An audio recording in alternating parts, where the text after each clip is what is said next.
হরিমোহন সীতাকান্দি আন্তর্জাতিক সীমান্তে যখন উত্তেজনাকর পরিস্থিতি, আন্দোলনকারী বাংলাদেশ চলো অভিযানে বাংলাদেশে যে হিন্দুদের উপরে নির্যাতন হয়, সংখ্যালঘুদের উপরে, এটার আন্দোলনের প্রতিবাদ মিছিলে অংশগ্রহণ করছিল, যেটার নাম হচ্ছে বাংলাদেশ চলো।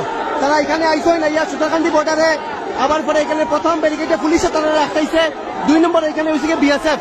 ওকে, বহুত প্রতিবাদকারী বিএসএফেরও এটা ক্রস করে যাওয়ার চেষ্টা করছে, কিন্তু পারছে না। এখানে দেখতে পাচ্ছা বর্ডার সিকিউরিটি ফোর্সের যারা আছেন তারা এখানে তীব্রভাবে এখানে দাঁড়ানি একটা খাটো দলের টেম্পোরারি বেড়া এখানে তৈরি করা হয়েছে। আর এই সাইডে এখানে দৃশ্য দেখেন, জাতীয় পতাকা লোকে নিয়ে এইভাবে আন্দোলনকারী দেখেন ব্যারিকেড গুলা ভাঙিয়ে এইভাবে বিচার ঢুকে এখানে দৃশ্য আপনারা দেখতে পারবা।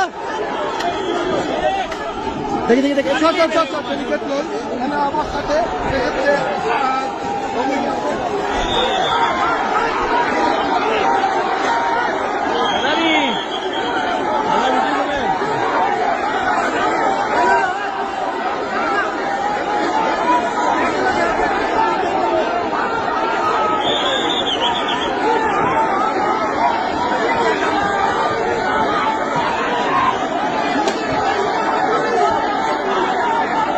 দেখতে পারবা হাজার হাজার সনাতনী, দূর দূর পর্যন্ত যতক্ষণ দেখবা সনাতনী যারা আছেন এই সাইডটাও দেখতে পারবা।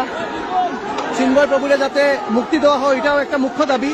তার সঙ্গে বাংলাদেশে যে সংখ্যালঘুর উপরে নির্যাতন এটাও যাতে তড়িঘড়ি বন্ধ হয় এটা দাবি। খরিয়া বাংলাদেশ সর অভিযান, হিন্দু ঐক্য মঞ্চ এই আন্দোলনে সারা আসাম থাকিয়া, সারা বরাকবেলি থাকিয়া হাজার হাজার সনাতনীরা এটাতে অংশগ্রহণ করছেন। এখানে দেখতে পাচ্ছি আমার দোলাই থেকে আইছিল, আমরা দোলাই তো শুনাই দোলাই এবার ক্যান্ডিডেটও আসলা, ইন্ডিপেন্ডেন্ট ক্যান্ডিডেট। আমার বন্ধুদের সুন্দরী মাসে 5 সপ্তাহ আইসি কইছি ক্রস করবো, এখন আমরা ওইদিকে যাইমু, হয়তো মৃত্যুবরণ করবো, কিন্তু ওইদিকে যাইমু, মৃত্যুবরণ করবো, ওইদিকে যাইমু।